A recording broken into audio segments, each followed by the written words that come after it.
Bendito sea el nombre del Señor. Amén. No nos cansaremos de decir que no nos cansamos de estar en su presencia. Amén. Privilegio enorme el poder estar con Él. Amén. Bien, ¿cuántos tienen ganas de que aprendamos juntos de las Escrituras? Es un privilegio el poder aprender de las Escrituras, tener la libertad de abrir las Escrituras y con tranquilidad, con paciencia, no exentos de errores, porque somos humanos, somos hombres, pero con un deseo muy grande de que el Señor nos hable, de aprender de lo suyo, de tener la Escritura aquí delante y abrirla con libertad, sin ningún tipo de ataduras ni encapsulamientos, hablando como el Señor nos quiere hablar. Y es una alegría muy grande el poder hacer eso. Así que todo aquel que tenga Biblia, por favor, me acompaña al Evangelio de Marcos. Continuamos. Evangelio de Marcos, capítulo 1. Vamos a leer en esta tarde la porción que se encuentra del verso 21 al verso 28. Marcos, capítulo 1, verso 21, e intentaremos llegar hasta el verso 28.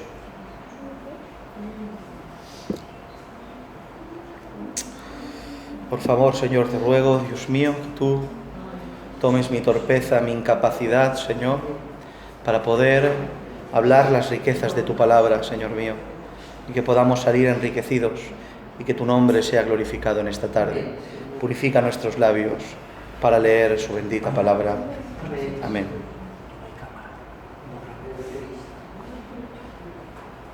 Marcos capítulo 1, verso 21 al 28. Amén.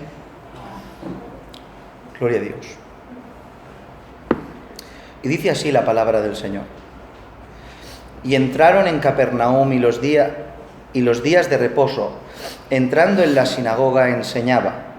Y se admiraban de su doctrina, porque les enseñaba como quien tiene autoridad y no como los escribas.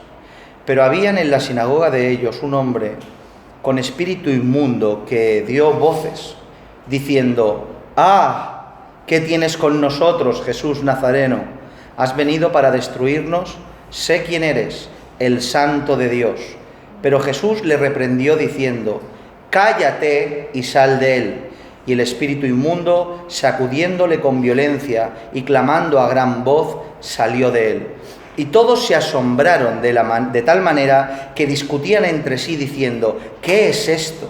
¿Qué nueva doctrina es esta, que con autoridad manda a los espíritus inmundos y le obedecen? Y muy pronto se difundió su fama por toda la provincia alrededor de Galilea. Amén a su palabra. Amén. Preciosa porción de las Escrituras. Amén. Como siempre. Bien. Jesús, como ya vimos en la vez anterior que estuvimos tocando, los versos anteriores en el Evangelio de Marcos, del capítulo 1, antes de llegar a Capernaum, hace sus primeros reclutamientos en Galilea. ¿Os acordáis? Amén. Estuvo reclutando por un lado a Pedro y su hermano Andrés y por otro lado a Juan y a su hermano Jacobo. Y una vez los llamó para sustituir su oficio de pescador de pescado por pescador de hombres, se los lleva consigo a Capernaum. Capernaum era otra de las ciudades marítimas de la provincia de Galilea. Llegó a Capernaum a ser un lugar en el ministerio de Jesús muy habitual, muy continuo. Se pasaba temporadas en Capernaum ejerciendo su ministerio, a tal grado que el Evangelio de Mateo cita a Capernaum y dice y la llama la ciudad de Jesús. Mateo capítulo 4, verso 12. Ciudad de Jesús, ¿por qué? No porque viviera allí asiduamente, sino porque Capernaum era uno de los lugares en los cuales su ministerio comenzó y estuvo muy asiduamente en Capernaum. Esta ciudad fue la primera de beneficiarse del Evangelio, del verbo de vida predicado. Es más, no me he querido meter ahí, pero parece ser que hay incluso una profecía de Isaías, creo recordar, que habla respecto a la luz que iba a recibir Capernaum por medio del advenimiento del Mesías. Dice la Escritura que en los días de reposo, ya estando en Capernaum, Jesús y sus discípulos entraban en la sinagoga a enseñar. Hemos hablado por demás de todo esto aquí, pero cuando hablamos de sinagoga, como ya hemos enseñado, era una sinagoga, ¿qué era? Lo sabéis, ¿verdad? El centro de enseñanza y culto que existía paralelo al templo de Jerusalén. ¿Os acordáis que en los tiempos de la destrucción del primer tiempo, en los tiempos de la cautividad, con los babilonios, asirios, ¿os acordáis de todo esto, no? Que lo hablemos. Cuando el templo se destruyó, en sustitución de ese templo, en sustitución de la ausencia de no estar en Jerusalén, surgió del corazón deseoso de alabar al Señor en el pueblo de Israel lo que conocemos hoy como una sinagoga. Esta sinagoga llegó a ser el culto, la reunión, o sea, el lugar de reunión para rendirle culto al Señor. Llegó a tomar tal importancia, la sinagoga no como una, en cada lugar, en cada provincia, en cada sitio, había y sigue habiendo hasta el día de hoy sinagogas de reunión para el pueblo de Israel. Llegó a tomar tal importancia que una vez reconstruido el segundo templo, no cesó la convivencia y la reunión de las sinagogas. O sea, si la sinagoga se crea por la ausencia del templo, lo lógico era que en la reconstrucción del templo la sinagoga dejara de tener sentido. Pero fue tan grande, fue tan impresionante, fue tan beneficiosa, fue tan de Dios, que caminó paralela al templo en el nombre del Señor. ¿Os acordáis de todo esto, no?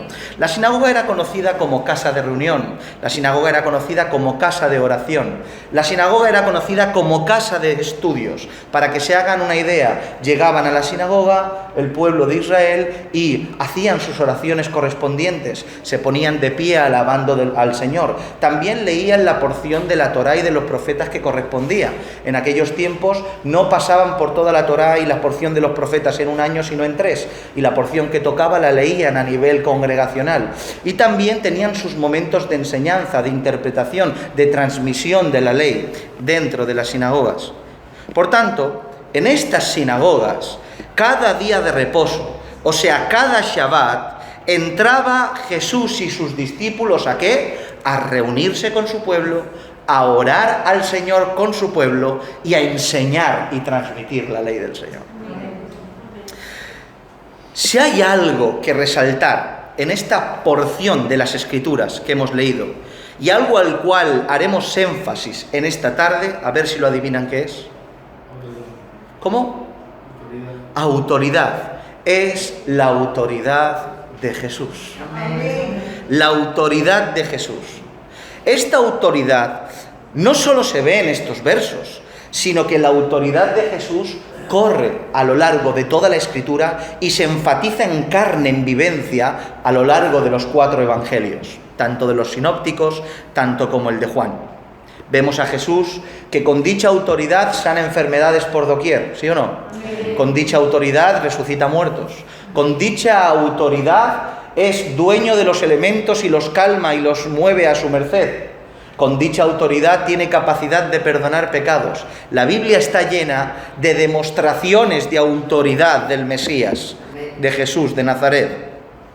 Y Marcos, ya en su primer capítulo, deja bien claro que no hay otra autoridad por encima de Jesús y quiere dejarlo bien claro haciendo notar la autoridad de Jesús por medio de 2 maneras. En primera instancia, por medio de la autoridad de su enseñanza, y en segunda instancia, por medio de la autoridad que tiene sobre los espíritus inmundos. Y vamos a intentar hablar un poco de todo esto muy por encima, ¿vale? ¿Os parece bien? Bien. En primer lugar, ¿qué es autoridad? ¿Qué es autoridad? Definición según el diccionario de la lengua española. Autoridad, poder que gobierna o ejerce el mando de hecho o de derecho. Autoridad, potestad, facultad, legitimidad. Autoridad, prestigio y crédito que se reconoce a una persona o institución por su legitimidad o por su causa y competencia en alguna materia. Eso es autoridad. Su raíz griega encontramos la palabra para autoridad, euxosia, Y viene a significar privilegio, capacidad, competencia, maestría, influencia delegada, esto es importante, autoridad, derecho, dueño, jurisdicción, libertad, poder, potencia, potestad. Todo esto es autoridad. La autoridad tiene que ver con ejercer una función de liderazgo otorgada por una delegación superior y por la capacidad que uno tiene para poder desarrollarla. ¿Entendéis esto? Amén. Tenemos que entender que las autoridades, ya sean eclesiásticas, esto es importante de comprender, ya sean eclesiásticas o seculares, están todas, absolutamente todas, controladas por Dios.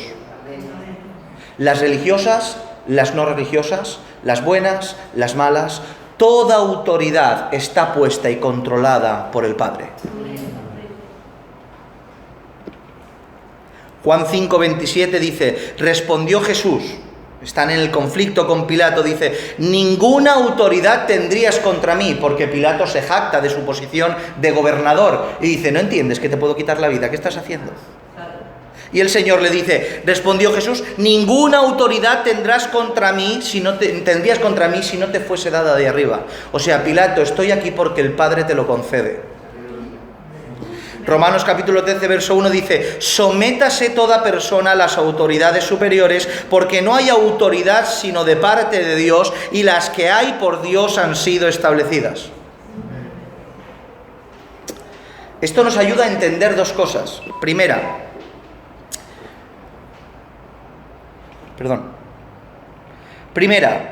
que toda autoridad es dada por Dios, como ya hemos dicho. Y segunda, que el que da la autoridad siempre es mayor que el que la recibe. ¿Lo repito? Primera cosa que aprendemos, que toda autoridad es dada de parte de Dios. Pero el que da autoridad y otorga autoridad es mayor que aquel que recibe autoridad.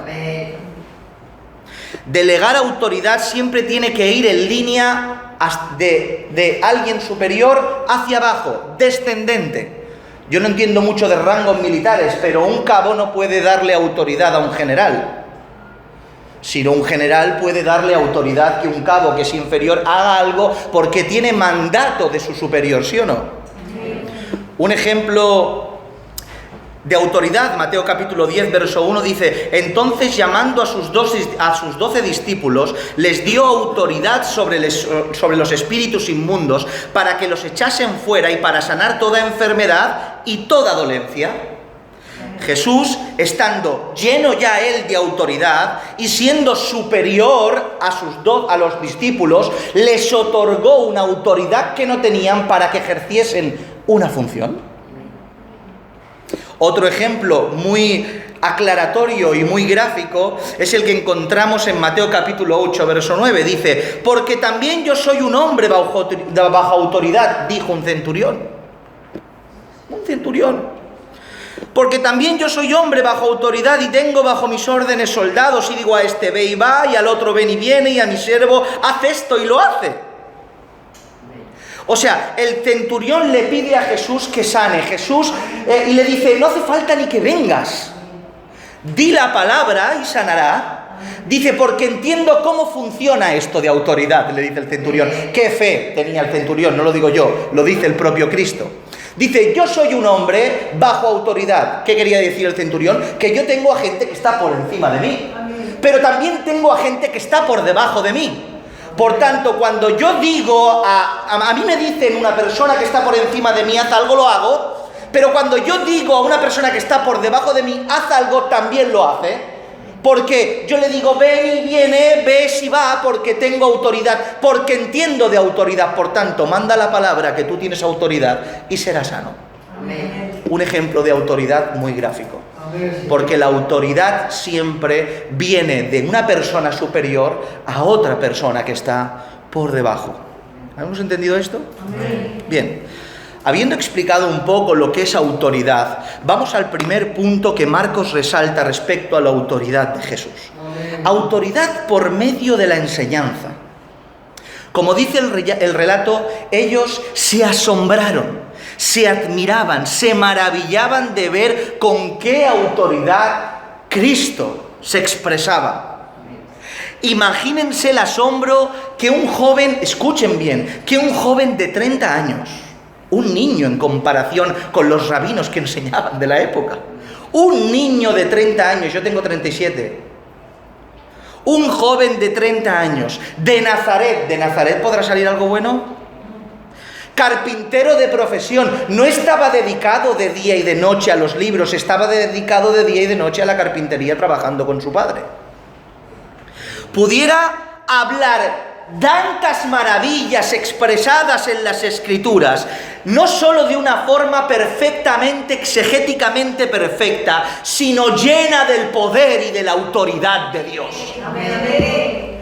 Y ahí estaba el joven Jesús de Nazaret, hablando las Escrituras con una autoridad que ninguno de los que lo escucharon pudieron contemplar en otra persona. La magnitud del asombro es tan grande que no ponen la comparación de Jesús con otro joven prodigio.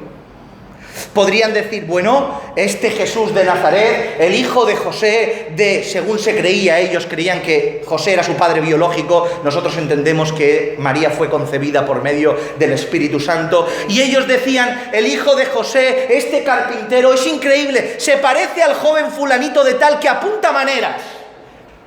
No lo comparan con otro joven de su edad, un portento en la Escritura, lo comparan con la autoridad del escriba. Este tiene autoridad y no como lo escriba.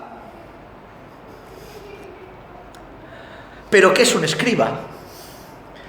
Para que entendamos esto. Precisamente lo paradójico de esto, y ahora lo vais a entender, lo paradójico de esto es que el escriba es aquel que tenía autoridad para enseñar. O sea, en aquella época el escriba era aquel que tenía el sello de autoridad para poder enseñar. Y a Jesús lo comparan diciendo, este tiene una autoridad que no tiene aquel que debería tener autoridad. ¿Entendéis esto? ¿Pero qué es un escriba? Como sabéis, por partes, mientras el monopolio político y del templo estaba en manos de los saduceos, ¿os acordáis cuando estudiamos de todo esto? Estaba en manos de los saduceos. Estos saduceos gobernaban el poder político juntamente aliados con Roma, subyugados a Roma, pero aliados a Roma, y también tenían el monopolio del templo. Los sumos sacerdotes, el templo, la guardia del templo, todo esto estaba sometido a la voluntad saducea. Pero el monopolio de la sinagoga, el monopolio de la enseñanza, el monopolio de la ley lo tenía la parte farisea. Los fariseos eran aquellos que tenían las 14 escuelas de pensamientos. Fariseo es Shammai, fariseo es Hillel, los dos grandes sabios que se segregaron toda su enseñanza en dos escuelas de pensamiento. Esos eran los fariseos. Bien, pues los escribas, para que me puedan entender a un modo muy brusco de decirlo, eran la jet set del fariseísmo en enseñanza. O sea, dentro del grupo fariseo que tenía el monopolio de la enseñanza, los escribas eran los monstruos de la enseñanza. Y eran los que tenían la autoridad para poder transmitir y compartir dicha enseñanza. La palabra para escriba que encontramos en griego es grammateus y viene a significar secretario o escribiente. El origen procedente del hebreo te da más detalles al respecto. Mire, escuchen. Escriba es sofer en su modo singular y sofrim en su modo plural. Y viene a significar, escucha, inscribir, también enumerar, recontar, anunciar, censar, censo, contar, dar cuenta, declarar, enumerar, escriba, escribano, escribiente, hablar, lista, manifestar, numerar, número, proclamar, proferir, publicar, referir, secretario, versado, etc. Esto es un sofer, estos eran los sofrim. Bien, para poder entender un poco esto, el sofer en un principio tenía la función de escribiente, de aquella persona que escribe. O sea, se dedicaba a transcribir, tenía la función, en aquella época no es como hoy que todo el mundo sabe leer, escribir y es un fenómeno, no. Ellos se dedicaban a escribir, escribían que si los censos, que si los números, que si las crónicas de los reyes, que si las cartas, y se dedicaban a escribir como labor secundaria, como labor principal, desde los tiempos de la ley dada por Moisés, por Dios a Moisés en Sinaí al pueblo de Israel. Escribían, como no, los Sefer Torah. ¿Saben lo que son los Sefer Torah? Es la Biblia del entonces, para que me entiendan. Son los rollos gigantes que contenían los libros de la Torah y después los libros de los profetas y los salmos, y los escribían con las conocidas letras de fuego que les llamaban. Una tarea insufrible. Si miran un poco la tarea que tiene escribir un Sefer Torah, se asustan. Tienes que tener una capacidad sobrehumana para hacerlo. Pero estos escribas se dedicaban a esto. No solo escribían los Sefer Torah, sino también escribían tanto los pergaminos que se encontraban dentro de las Mesusot, de las Mesusá, y dentro de los Tefilim. ¿Qué es esto? Yo se lo digo. En la Escritura habéis visto cómo enseña el Señor. Dice, pondrás la ley entre medio de tus ojos, en tus frentes, y las colgarás en los postes de tus puertas. Bueno, pues la Mezuzá es esta cajita rectangular que se pone en los bordes de las puertas, y hasta el día de hoy de Israel, el pueblo de Israel los tiene, y tocan y lo besan. ¿Sabéis lo que es? Bueno, pues dentro de estas cajitas hay pergaminos con porciones de la Escritura. Los tefilim son las herramientas estas piezas de piel que se enrollan en los brazos y se enrollan en la frente, con dos cajitas en la frente y en el brazo, que dentro de estas cajitas también tienen pergaminos y escritos porciones de la Torá. Y estos sofrim, este sofer en aquel tiempo se dedicaba a escribir todas estas cosas. ¿Entendéis esto? Bien, pero con la restauración del segundo templo y con la llegada del impresionante Esdras, todo esto cambia un poquito y empieza a tener una connotación más importante. Esdras era escriba, pero no solo era escriba, sino maestro. Y no solo era un maestro que se lo guardaba para él, sino un maestro que abría las Escrituras, enseñaba la ley y enseñaba cómo se tenía que vivir. Por tanto, desde los tiempos de Esdras, el escriba ya no solo transcribía, ya no solo era un escribiente, sino que era un maestro, un profesor de las Escrituras que enseñaba y transmitía la ley oral de generación en generación en generación. En los tiempos de Jesús eran estos escribas que desde el tiempo de Esdras sumaron a su labor de escribiente la enseñanza y la transmisión de la ley. Por tanto, tenían la autoridad desde tiempos ancestrales de compartir la ley de Dios al pueblo. Pues sabiendo esto por encima de qué es un escriba, notamos la paradoja de la exclamación del pueblo de Israel dentro de la sinagoga al expresar que Jesús tenía autoridad y no como los escribas.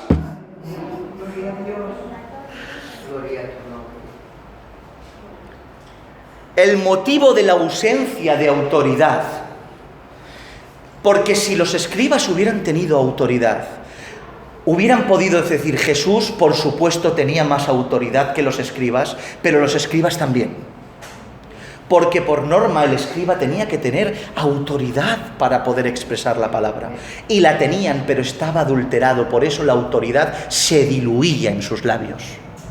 En los tiempos del primer siglo encontramos un tipo de religión completamente diezmada, vendida al monopolio de los hombres, y se liaban de una manera con el tema de la ley impuesta por los hombres, que llegó tanto a ser las aplicaciones legislativas para poder vivir, que se olvidaron de la esencialidad del mandamiento, amar a Dios y amar al prójimo.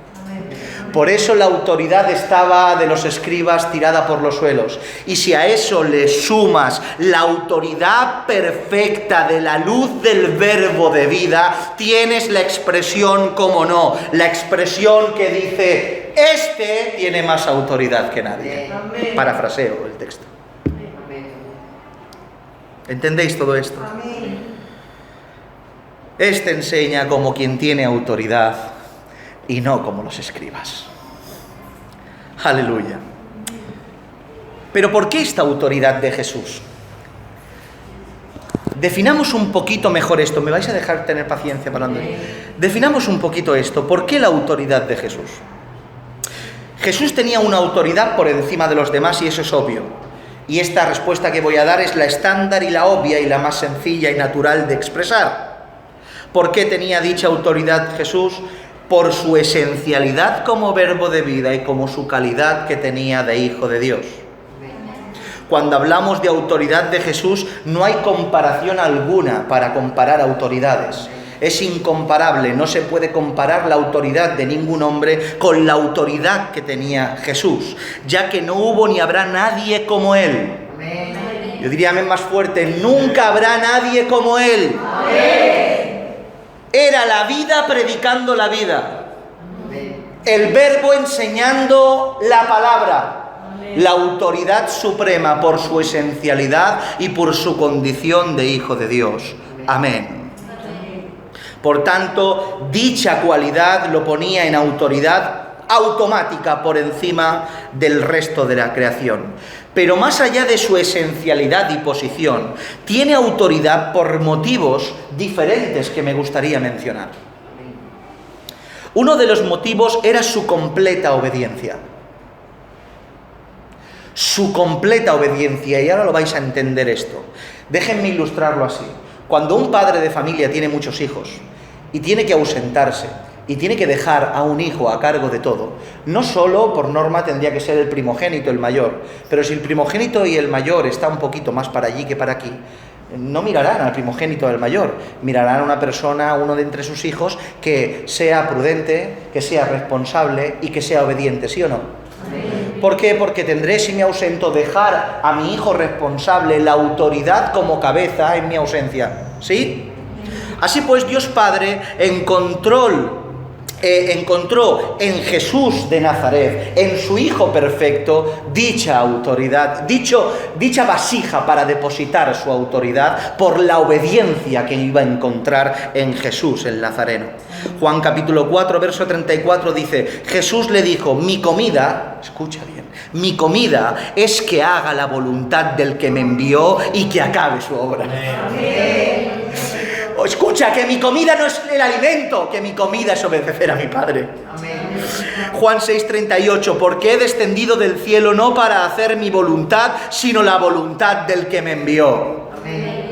Lucas 22:42 diciendo, Padre, si quieres pasa de mí esta copa, pero no se haga mi voluntad, sino la tuya. Amén. Juan 8:29, porque el que me envió conmigo está, no me ha dejado solo el Padre, porque yo hago siempre lo que a Él le agrada. Amén. Filipenses 2:8, solo una porción de este texto famoso, haciéndose obediente hasta la muerte.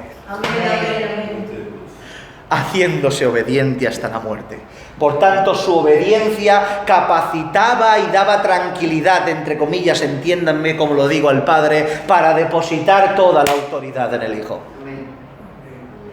En segunda instancia, porque tiene autoridad, fue la persona perfecta para ejercer dicha autoridad, escuchen, ya que no la tomó para su beneficio, por tanto fue y es confiable para tener dicha autoridad. Amén. ¿Por qué? Porque si a personas le das autoridad y no tienes confianza porque la utilizas un beneficio, a su propio beneficio, no le das autoridad. Pero el recipiente, esta vasija perfecta, llamada Cristo, llamada Jesús, tenía las capacidades para recibir la autoridad del Padre. ¿Cuántas personas hay en el mundo que toman su lugar de privilegio, de autoridad, para su beneficio personal? ¿Cuántas? Estamos cansados de ver en este 2017 ya y el 2016 y todos los años, tanto a nivel secular como religioso, gente que abusa de su autoridad. Políticos que en vez de preocuparse por el pueblo, simplemente sueltan discursos, hablan tonterías por la tele, abandonan al pueblo y nos dejan a nosotros abandonados. ¿Por qué? Porque la autoridad que el propio, en este caso secular, el propio pueblo le ha dado y a nivel espiritual Dios le ha dado, la utilizan para su propio beneficio.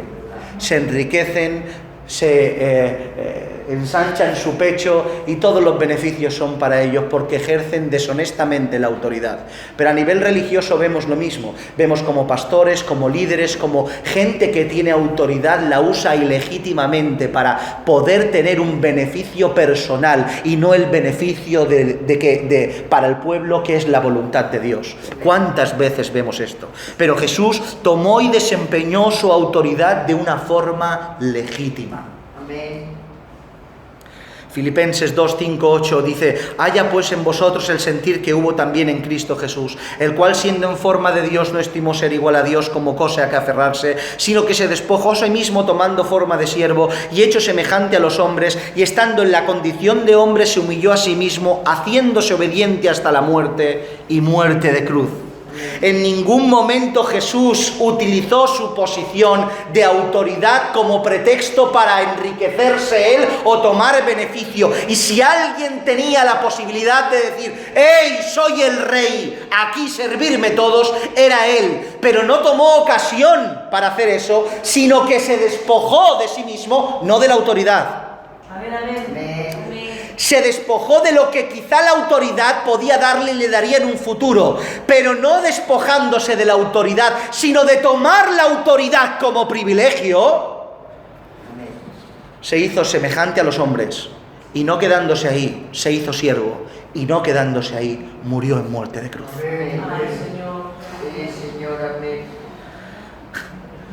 A él sí que se le podía dar autoridad, porque la utilizaba para obedecer a Dios y en beneficio del pueblo, no en beneficio personal.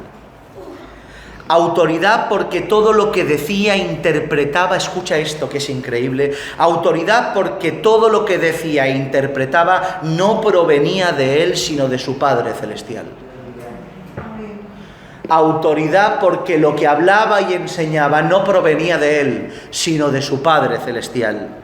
Hace unos instantes hablábamos de la falta de autoridad de los escribas, ¿sí? Ya que sus enseñanzas llegaron a ser una repetición continua de lo que dijo fulanito, de lo que dijo menganito, de lo que dijo el otro, y solo eran un tipo de leyes que favorecían a los hombres, unas leyes que oprimían la libertad del pueblo y te desvinculaban de la voluntad divina. Pero no fue así con el Señor. Juan capítulo 12, verso 49-50 dice: porque yo no he hablado por mi propia cuenta, escucha bien, porque yo no he hablado por mi propia cuenta, el Padre que me envió, Él me dio mandamiento de lo que he de decir y de lo que he de hablar, y sé que su mandamiento es vida eterna, así pues lo que yo hablo, lo hablo como el Padre me lo ha dicho. Sus palabras, sus sermones, cuando lo vemos en el monte de las bienaventuranzas, cuando vemos instruyendo a los apóstoles, cuando vemos enseñando a la mujer, cuando lo vemos predicando, cuando lo vemos tratando, cuando lo vemos hablando, cuando lo vemos exhortando, corrigiendo, etc., ninguna de las palabras que salía de la boca de Jesús eran de procedencia suya, sino de procedencia del Padre. Y por cuanto no tomó de lo suyo para administrar autoridad, sino que simplemente transmitía la autoridad que el Padre le daba, tenía autoridad celestial. Porque no hablaba nada de su propia cuenta, sino solo lo que del Padre recibía. El Señor Jesús trajo la ley del Sinaí en estado puro y esencial al pueblo de Israel 2000 años después. Los mandamientos de Dios dados a su pueblo, tergiversados por el paso del tiempo y la maldad y el pecado de los hombres, Jesús vino a esclarecer y a traer la esencialidad del mandamiento, extrayendo la esencia de la ley, sacando a cada palabra el espíritu de la ley, para que la Biblia, la Escritura, se hiciera vida en las personas y no solo ciencia matemática en la mente. Sí, Señor. Es por eso que en el contexto de nuestro versículo o nuestra porción de la Escritura de hoy, este punto, exactamente este punto de la enseñanza con autoridad, era la que dejó boquiabiertos a la congregación. Este habla con autoridad y no como los escribas. A nadie hemos visto hablar así. Pero si hay una manera sencilla de explicar el porqué de la autoridad de Jesús, es esta, simplificando: porque el Padre se la dio. ¿Por qué tenía autoridad Jesús? Porque el Padre le plació darle toda autoridad. ¿Es simple, no? Mateo 17:5. Mientras él aún hablaba, una nube de luz los cubrió. Y he aquí una voz desde la nube que decía: este es mi Hijo amado en quien tengo complacencia, a él oíd. Amén. El Padre dando mandamientos a los discípulos diciendo: escuchar, a este oíd. Si alguien le dice a este oíd, le está dando autoridad para que lo escuchen. Mateo 11:27. Todas las cosas me fueron entregadas por mi Padre. ¿Algunas cosas? Porción. No. Todas las cosas me fueron entregadas por mi Padre, y nadie conoce al Hijo sino al Padre, y ni al Padre conoce a alguno sino el Hijo y aquel a quien el Hijo lo quiere revelar. Mateo 28:18. Y Jesús se acercó y les habló diciendo: escuchadme, toda potestad me es dada en el cielo y en la tierra. Potestad es la misma palabra, eusosia, es autoridad. Por tanto, el Padre, como comandante en jefe, para que me entiendan, no teniendo a nadie por encima suya, le otorgó a su Hijo toda autoridad. Y el Hijo, humildemente y en perfección, asume dicha autoridad y la desempeña en plena obediencia. Así pues, la sorpresa no es que la congregación se maravillara. Lo que a mí me sorprende es que después de ver a Jesús ahí, no se tiraran a sus pies para rendirle pleitesía, y de la misma manera que Pedro y Andrés, Jacobo y Juan le siguieron. Eso es lo que me sorprende, porque tener enfrente a este Jesús, al Mesías prometido, y no seguirlo, es un crimen. Pero esta autoridad el Señor le dio y la mostró por medio de su enseñanza y por medio de muchas cosas más. ¿Me dejan unos minutos más y damos el otro punto? Por un lado hemos visto la autoridad de Jesús por medio de la enseñanza, ¿sí? Pero en nuestro texto de hoy vemos el asombro de la gente, no solo por medio de la enseñanza, sino también porque Jesús tenía autoridad sobre los espíritus inmundos. Ni mucho menos entraremos en el día de hoy de hablar de demoniología. Es una materia teológica, ya que es una materia muy complicada, una materia que no se tiene bíblicamente mucha información, y sinceramente yo no estoy muy cualificado al día de hoy para poder comprenderla y desarrollarla. Pero aún así, aunque no hablemos de demoniología en un amplio aspecto, quiero que la Iglesia sepa esto, en enunciado, ¿vale? Que lo sepa bien claro. El mundo espiritual es muy real. Amén. No es una fábula ni una mentira. El mundo espiritual existe. Los demonios existen. Amén. Satanás existe. Y aunque están sujetados bajo la voluntad divina y solo se mueven por los cercos que el Padre Celestial les concede, están aquí para hacer el mal. Existen y están para hacer el mal. Efesios capítulo 6, verso 11 y 12. Vestíos de toda armadura de Dios para que podáis estar firmes. ¿Con qué? ¿Contra qué? Dice, contra las acechanzas del diablo. Y ahora dice, ¿por qué no tenemos lucha contra carne y sangre, sino contra principados, contra potestades, contra los gobernadores de las tinieblas de este siglo, contra huestes espirituales de maldad de las regiones celestiales? Por tanto, el mundo espiritual existe, y queramos o no, hay una batalla espiritual entre nosotros y ellos. Definirla, hablarla, explicarla, el cómo. Te digo algo que seguro, que eso de vamos a luchar, guerra espiritual, sacad vuestras espadas y todas esas tonterías, eso no es bíblico ni es del Señor. Se tiene que definir, es real, pero acorde conforme la Escritura enseña y no inventando tonterías. Una de las maneras más dramáticas y extremas de ver la operación demoníaca es por medio de la posesión de una persona. Un hombre o una mujer queda tanto en cuerpo y en mente atado por un espíritu inmundo, siendo incapaz de ejercer su propia voluntad y sus actos. ¿Os acordáis del endemoniado de Gadara? Cruzan el río y ven a un endemoniado que iba desnudo, dormía en los cementerios, saltaba por allí, atemorizaba a todo el mundo. Por la noche los hombres lo encadenaban, pero tenía una fuerza sobrehumana que rompía las cadenas. Esto es una posesión demoníaca. Por supuesto que en la actualidad puede darse el caso de una posesión. ¿Estáis? Por supuesto que puede darse el caso de una posesión, pero son casos extremos que no se ven asiduamente.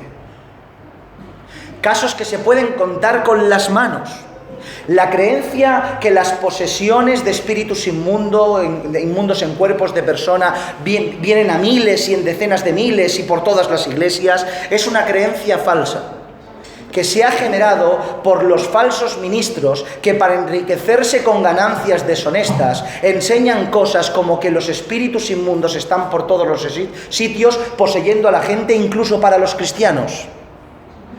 ¿No habéis escuchado a toda esta gente, Guillermo Maldonado, Cash Luna, etcétera, etcétera, que hablan de demonización?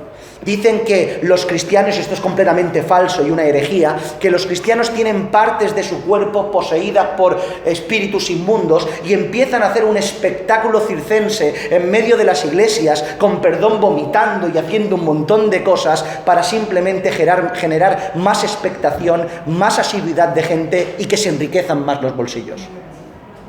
Pero eso es mentira. Existen, sí, pero son casos extremos que ojalá el Señor haga que cuantos menos haya mejor, pero existen y lo tenemos que decir a boca llena, existen. Hoy día cualquier persona que comete pecados terribles, pecados atroces, pecados terribles, se le cataloga como que tiene demonio.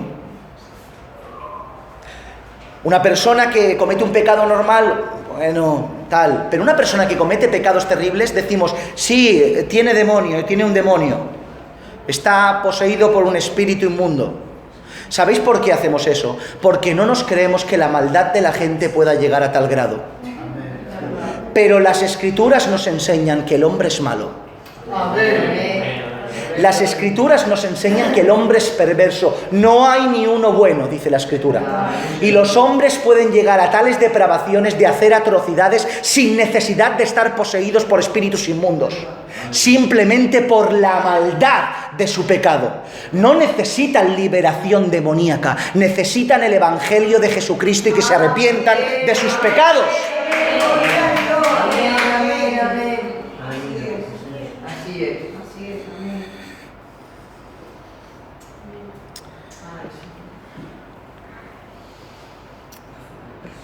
Se arrepientan y que crean en el Evangelio.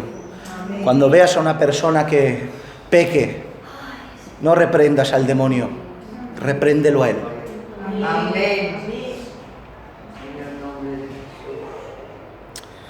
Hablando ahora del hombre con espíritu inmundo, lo primero que nos llama la atención es su posición y su lugar. Llama la atención. Este no iba desnudo. Este no dormía en cementerios. Este no rompía cadenas. Este estaba sentado en una sinagoga cada Shabbat. Este seguro que compartía el pan con muchos fieles del Señor. Y estaba en medio de una congregación. Y este sí que era una persona poseída. ¿Por qué? Porque Satanás es inteligente. ¿Y qué sucede? Que lo más hábil para poder engañar es infiltrarse dentro de los santos. Cuando engañó a Eva, no vino con un dragón con 7 cabezas echando fuego por la boca y asustándola. Vino como una serpiente sigilosa hablando medias verdades y seduciéndola. Porque Satanás sabe que la seducción liviana, que el sigilo de la serpiente es más peligroso que la huella de dragón. Y ahí estaba dentro de la sinagoga, y de verdad que llama la atención. Parece ser que no había capacidad, ni autoridad, ni vida de Dios en ninguna de las personas que habitaban ahí para que ese demonio fuera expulsado de ese cuerpo. Pero cuando vino la luz, ¿estáis? Cuando vino la luz a esa sinagoga, cuando la luz vino a esa sinagoga, la cual estaba en tinieblas o aparte de ella, cuando vino el verbo de vida a hablar las Escrituras con autoridad, el demonio no pudo resistir en medio del pueblo.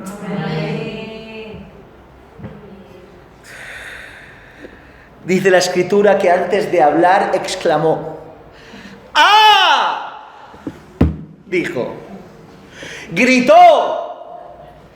Cada día permanecía en silencio, seguro que hacía sus oraciones entre medias y seguro que hacía sus cosas, pero cuando vio al Verbo de vida, dijo: ¡ah! Gritó de pavor. ¿Qué tienes con nosotros, Jesús Nazareno? ¿Has venido para destruirnos? Sabemos, sé que eres el Santo de Dios. El demonio habla a través del hombre que tomó y habla en representación del resto de los demonios. Sabemos, en plural. No era porque tenía muchos demonios como en otro caso, porque cuando sale solo sale uno, sino en representación de todos. ¿Por qué? Porque todos conocían la condición, el desarrollo, el cumplimiento y las funciones que tenía que tener el Mesías.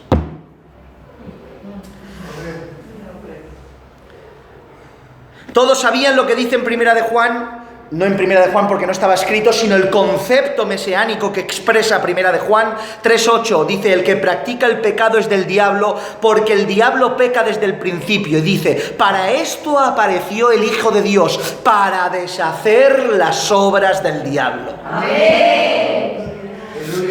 Por tanto, conocían la misión de Jesús, entre las cuales estaba la aniquilación de los demonios. Por eso no le quedó remedio que decir: ¡ah!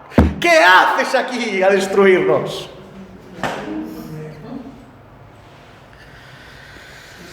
No solo conocían lo que iba a hacer, sino conocían lo que Él era.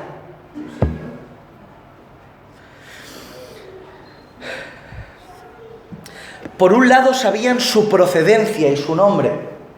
Tú eres Jesús, Yeshua, de Nazaret.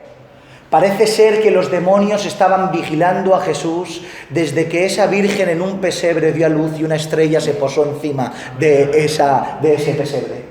Parece ser que mientras que unos lo adoraban y se alegraban, los demonios temblaban mirando de lejos diciendo: ya ha venido este a molestarnos. Y lo conocían: tú eres Jesús el Nazareno. Pero no solo conocían su procedencia terrenal, sino su procedencia divina y su mesianidad. Tú eres el Santo de Dios. Amén. Tú eres el que Dios prometió en las Escrituras que vendría a libertar. Tú eres el que Dios prometió en las Escrituras que iba a respaldar. El Santo de Dios significa el apartado de Dios. Los demonios sabían que Dios había tomado a este Jesús de Nazaret como Mesías prometido y lo apartó. Dios lo santificó para ejercer la función más espectacular de todos los tiempos. Tú eres el Santo de Dios, te conocemos, eres el que Dios apartó para dicha misión, eres el Mesías prometido, lo conocían. Pero al instante Jesús tomó de su autoridad y expulsó al demonio de la misma manera que con la enseñanza, con dicha autoridad, expulsó a los espíritus inmundos, con una autoridad que recibió del Padre. Amén.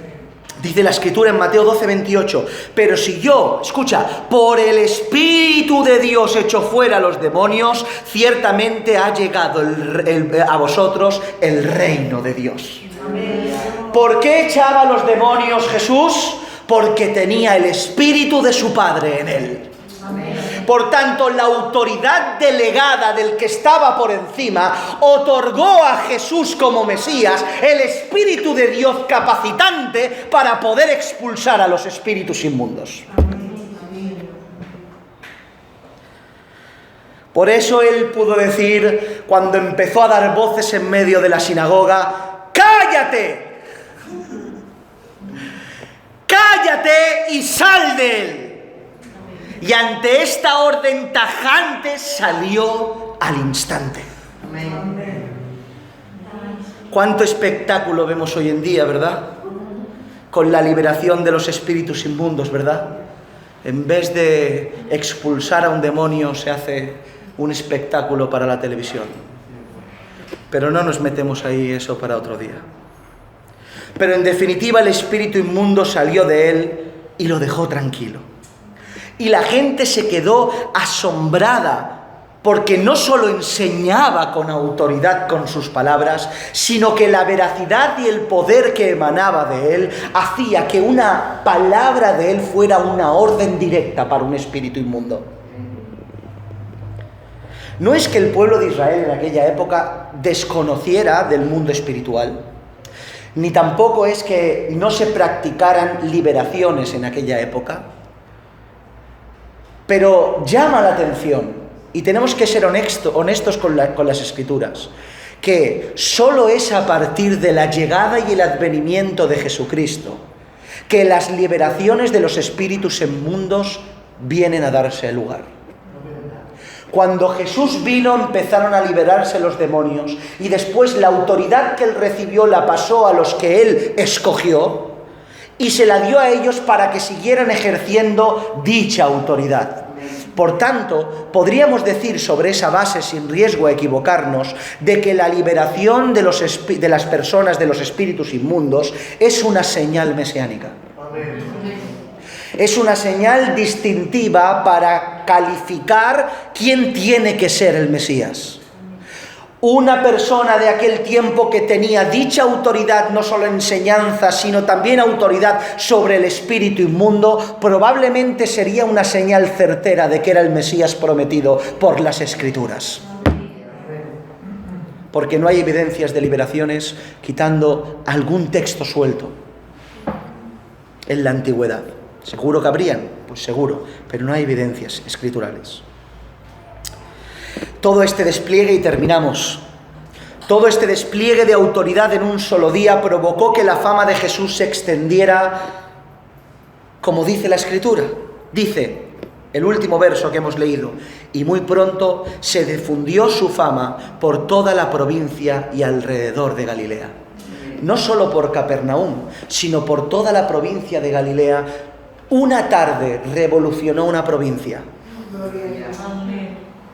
Una tarde de Jesús ministrando revolucionó una provincia. Una fama que a algunos le caía extraordinariamente bien. Hemos encontrado a Jesús el Nazareno, al que Moisés hablaba. Hemos encontrado al Mesías, les caía bien. Uno que echa demonios, uno que tiene autoridad. ¿Y si es el Mesías prometido? Pero a otros le caía fatal. Y decían, este se sienta con pecadores. Este dice, por el demonio expulsa a los demonios, blasfemando en el nombre del Señor. Algunos caían mal y algunos caían bien. Pero aquí una lección directa para nosotros en el día de hoy. La autoridad que Jesús recibió, que le permitía predicar y compartir y vivir el Evangelio, no era impulsada por la buena o la mala fama que iba a recibir, sino por la obediencia total a su Padre Celestial. No era la buena fama o la mala fama lo que impulsaba a Jesús. Le daba igual que hablaran bien de él o le daba igual que hablaran mal de él. Él predicaría el Evangelio y ejercería la autoridad dada por el Padre independientemente de la opinión del populacho. Porque era la obediencia a su Padre lo que le impulsaba. Por eso esa diferencia a la hora de ejercer autoridad. Autoridad con A mayúscula, vis autoridad con A minúscula. La autoridad de Cristo contra la autoridad del grupo religioso de aquel tiempo. No había comparación. Autoridad mayúscula contra autoridad minúscula. Algo que dejó y enseñó bien a sus discípulos fue esta autoridad. Y predicar y vivir el Evangelio y ejercer autoridad dada por Dios, no por la opinión de los demás, sino por obediencia. Segunda de Corintios 6:8, el apóstol Pablo, después de una lista, un texto precioso que habla respecto a la labor que él hace, dice, servimos al Señor, y dice, por mala fama y por buena fama. Aprendió bien la lección diciendo, yo soy apóstol y me enorgullezco de las señales que tengo a mis espaldas. ¿Por buena fama o por mala fama? Me da absolutamente igual, parafraseando. En conclusión, Espero sinceramente que hayamos aprendido en esta tarde algo que yo pretendía y el Espíritu ponía en mi corazón, algo que es incuestionable, algo que no puede tener en nosotros duda ninguna, el que es que no hay autoridad máxima que nuestro Padre Celestial le haya otorgado a otra persona que la autoridad que tiene Jesús. Amén. No hay un depositario de la autoridad celestial más grande que el Hijo de Dios, amén, Jesús de Nazaret, el Mesías prometido. Amén. Por tanto, si Él tiene autoridad y ejerce autoridad y el Padre le ha otorgado autoridad, nosotros, como hermanos menores de Él, alumnos de Él, seguidores de Cristo, digo yo que tenemos que someternos a la autoridad que el Padre le concedió a su Hijo. Amén. Tenemos que vivir en consecuencia a esa autoridad delegada que el Padre le otorgó al Hijo y obedecerle en cada palabra que salió de su boca, en cada hecho que vivió con su vida, inclusive cuando subió a un monte y murió en una cruz. Amén. Así pues, espero que esto se te quede en la mente a ti y a mí y que podamos haber aprendido en esta tarde que la autoridad de Jesús está por encima de nuestra voluntad y a Él tenemos que seguir. Amén. Inclina tu cabeza con respeto al Señor.